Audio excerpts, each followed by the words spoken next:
About 2 miles from this very spot, on the old Dingle Road, there was a young man born by the name of Thomas Green. This man here on my chest. Born into a large family of 11 children on a very small farm. Now times were tough for the Greens, as they were for everybody round here, and when Tom was 15 years old, his father went out for the day and left him in charge of the farm. Now he made the mistake of leaving the gate open, and the cattle got in, started eating the potato crop. So when his dad came home, they had an almighty row, and Tom decided he was going to run away. So he marched out of the house, and he marched 4 miles to the coast to a place called Menard, and he stumbled across a man in a uniform. This man happened to be a recruiting officer for the British Navy. He told Tom the tales of the seas, the adventures he can have. Of course, being a boy of 15, he decided to enlist. He lied about his age, he went back to his parents and told them. They weren't very happy, but in the end, they decided to let him go. Now, he borrowed the money from a friend to get the train down to Cork, and there he set sail. Now, he spent the next 7 years travelling all over the world with the British Navy. In that time, Tom was promoted 3 times, but he was also demoted twice. He discovered 2 things. One was drinking, the other one was fighting, and apparently he was very good at both of them. Anyway, he ended up in New Zealand on a ship called the Ringarooma. and just by chance, another ship had moored alongside it. This ship was called Discovery, and a man called Captain Robert Scott was heading to the Antarctic looking for 2 volunteers to join his crew. Because one of the men had fallen off the rigging and broken his leg. Another man had actually punched an officer and run away. He got 1 volunteer, Tom Crean. So in December of 1901, Tom headed for the Antarctic for the very first time. Now, to say they were ill prepared would be a massive understatement. They actually turned up with shirts and ties to the Antarctic. Tom Crean was absolutely useless when he got down there first. Fell in the ice 4 times in the first month, nearly died of hypothermia, had to borrow spare clothes from other men, but they actually spent 2 years down there. They learned how to ski, they learned how to sledge, and they pretty much got used to the cold conditions. Because when they returned to England, Captain Scott had seen something in Tom Crean, because he would keep him on every ship he was in command of for the next 9 years, until he decided it was time to go back to the Antarctic. But this time, Captain Scott wanted to be the first man to get to the South Pole. Now he was racing to the South Pole against a Norwegian called Amundsen, and the Norwegians were using a slightly different technique and a slightly different route. The Norwegians were using dog teams to pull their equipment along, whereas Scott's plan was once he got to the polar plateau, he was going to use the men to pull the equipment along. 4 men were tied together in a harness set, and they dragged those sledges across the ice and snow, day after day, week after week. Every so often, they'd stop. They'd lay a food depot for the men that would eventually return to the pole, and some of the men turned back. Now they did this for 750 miles. Big decision time now. 150 miles left to the South Pole, and there were 8 men left. 4 to go on to the pole, and 4 going to be the last men turning back. But right at the last moment, Captain Scott decided he'd take 5 men to the pole, which meant the 3 men turning back were now at a disadvantage, pulling a 4-man sledge, but there was only 3 of them. These 3 men were Tom Crean, William Lashley, and Lieutenant Teddy Evans. And out of those 3 men, only one of them could navigate, Teddy Evans. And unfortunately, on that return journey, he was struck down with scurvy. He was getting weaker and weaker by the day, till eventually he became so weak, he ordered the other 2 men to go on without him. But they didn't do that.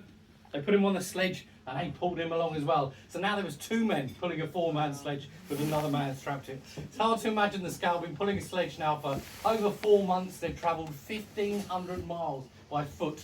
These men were physically exhausted. They happened to be 35 miles away from Hut Point, potential rescue, got up in the morning, went to pull the sledge, and they couldn't. They were too weak.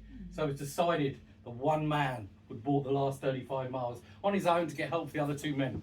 Tom Crean volunteered to do this. He didn't want to be left in the tent to die. So he headed out, and it would take Tom 18 hours to walk those last 35 miles, stopping only once for 5 minutes.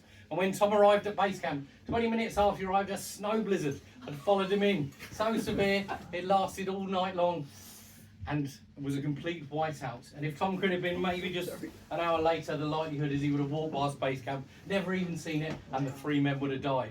But he didn't, and the first man he met happened to be the doctor. The first thing the doctor did was give Tom Crean a shot of brandy to try and revive him. He was too weak, he couldn't keep it down. It's the one and only time that Tom Crean couldn't keep his liquor down. The following day, the other 2 men were rescued. They spent 4 months recuperating from that march home, that ordeal, waiting every day for Captain Scott to return from the pole. But those 5 men that went onto the pole got there to find a Norwegian flag flying. Amundsen had beaten Scott to the pole by 3.5 weeks. And with the poor weather conditions that year, and maybe the fact that they'd come second, all 5 of those men died on the return journey. Some of them were only 11 miles away from a food depot, which could have saved their lives. Now, Tom waited out the Antarctic winter and was actually in the party to find Scott's body in the spring. And when they returned to England, Tom Crean and William Lashley were invited to Buckingham Palace. They both received the Albert Medal for bravery for saving Lieutenant Evans' life. Now, you think that'd be the end of Tom's story? There was another explorer going to the Antarctic, a good Irishman from County Kildare. You might have heard of this man called Sir Ernest Shackleton. He'd been on Discovery with Tom, asked Tom to join his crew, so of course Tom signed up for a 3rd expedition and headed south again.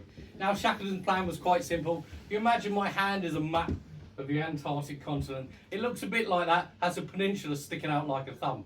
Shackleton wanted to land the ship, march to the pole, and march all the way to the other side of Antarctica, completely traversing the whole of the continent, journeying about 1,800 miles. But as soon as the ship Endurance came within sight, of that Antarctic coastline, it got stuck in the ice.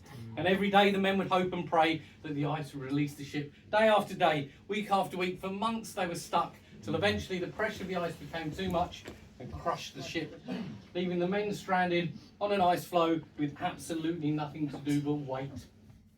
They had to wait for the ice to recede far enough so they could launch the 3 small lifeboats they'd salvaged from the ship. And they tied these 3 tiny little lifeboats together. Men climbed inside, headed off to the nearest island. The nearest island was a place called Elephant Island. It's called Elephant Island because the only thing that lives there are elephant seals. And they were delighted with themselves. They jumped for joy to put their feet on solid ground for the first time in just shy of a year and a half. But then they realised nobody knows where we are. Nobody's ever going to rescue us. We're going to have to go for help. But lucky for Shackleton, he had a master carpenter with him. And he did 3 very special things. First of all, they took the largest of the lifeboats. It was called the James Caird. I do have a replica of it here. Sorry, I've grabbed that one. Oh, now, it was slightly bigger than this. 23 foot long. The 3 things the carpenter did: he shored up the mast on this tiny little vessel. Second, he used the wood from the other 2 boats to build up the sides on this one so it'd sit deeper in the water. And third, probably the most important, is he stretched a canopy across the top, screwing it along the side so it's drum tight to keep the waves out. Then the men put a ton of rocks at the bottom of this small little boat, and 6 of the men climbed inside and headed off for rescue, including Tom Crean, including Shackleton, and including the carpenter McNeish. Now they were heading for a small little island called South Georgia, but it was very important because they knew on South Georgia there was a whaling station. With a whaling station, there were humans, somebody to rescue the other men who were left back on Elephant Island. It was 800 miles away in this tiny little boat in some of the worst seas in the world. It would take them just over 16 days to make that incredible journey, with only 4 sightings of the sun to navigate by in that time.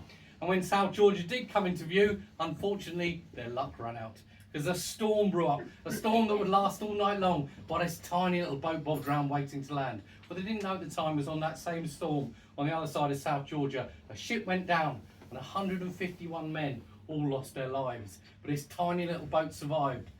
It wasn't that easy because the rudder was lost in the storm, and they couldn't land on the side of the island where the whalers were. They had to land on the opposite side of the island, which was fine apart from a mountain range that ran right down the middle of the island. They'd have to cross. They should have stayed at home. So what did they do?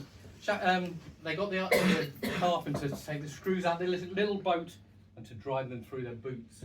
So 3 men, Tom Crean, William Lashley, and Worsley, got the carpenter to take the screws out of the boat, put it through their boots so they could grip onto the ice and snow as they climbed to the top of the mountain. Got to the top of the mountain, looked out, and they knew they had to speed up their journey. They couldn't wait the night out, they would have frozen to death. So what did they do?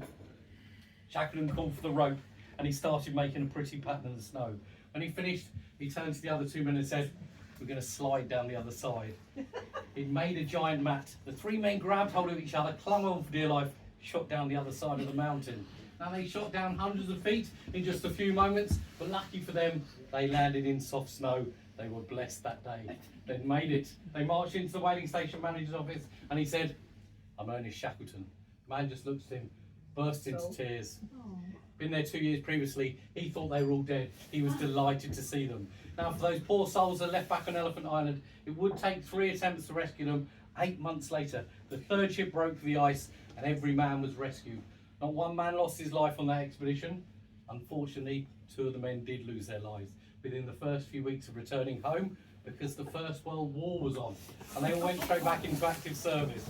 Now, after the war had finished, Shackleton would go again to the Antarctic. Did ask Tom to go, but this time Tom had an answer for him. He wrote in a letter to Shackleton, "I have a long-haired pal now.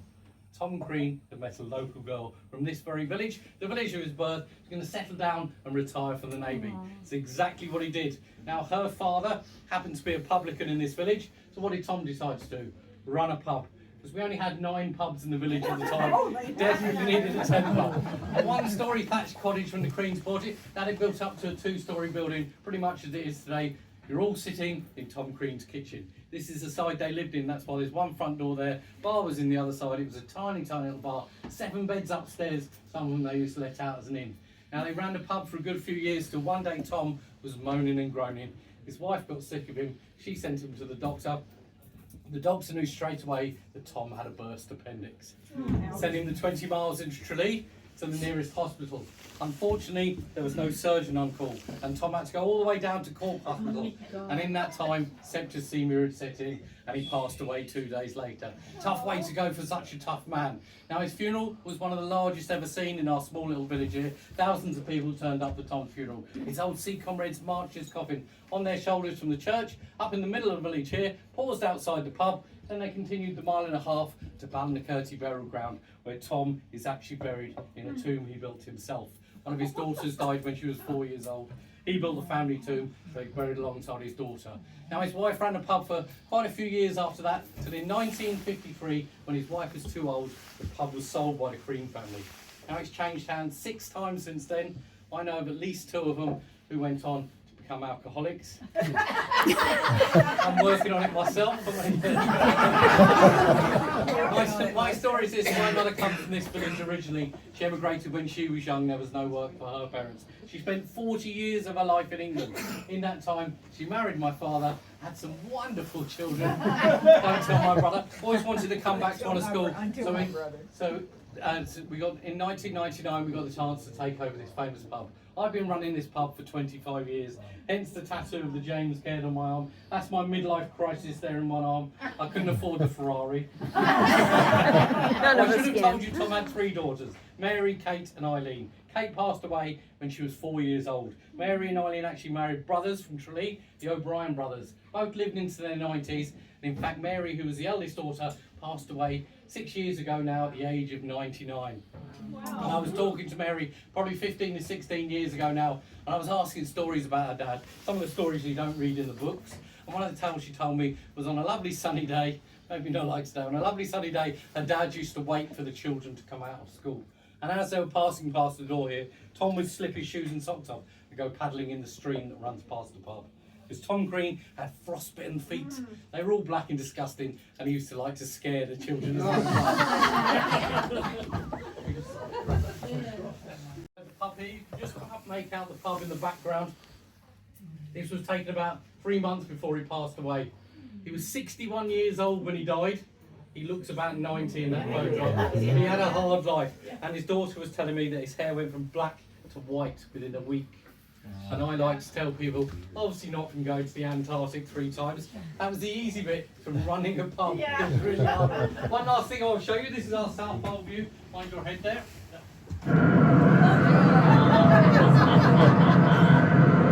Oh, it's cold out there.